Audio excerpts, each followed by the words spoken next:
بالله عليك يا اخويا اخد من وقت حضرتك دقيقة تشوف معايا الفيديو ده ونرجع تاني. في الصعاب منتخب كوت ديفوار مهما كان بيبقى اعلى مننا كقيمة محترفين طول عمره كنا بنقدر نكسبه ونطلعه وناخد منه البطولة. بس صلى على النبي الاول صلى الله عليه وسلم. اول حاجة هنعمل 3 حاجات.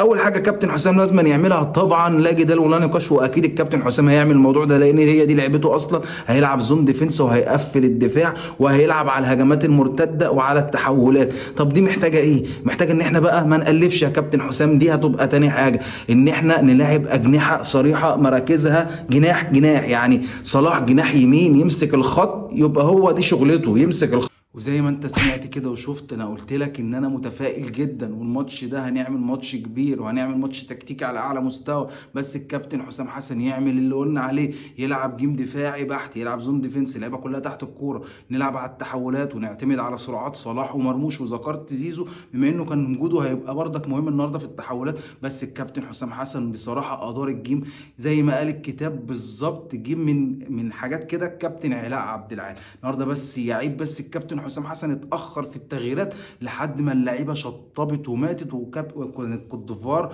قربت تتعادل. ربنا سترها الحمد لله، وان شاء الله باذن الله نهائي عربي خالص، يبقى تاني نهائي في تاريخ البطوله بعد نهائي 2004 بين تونس والمغرب يكون عربي خالص.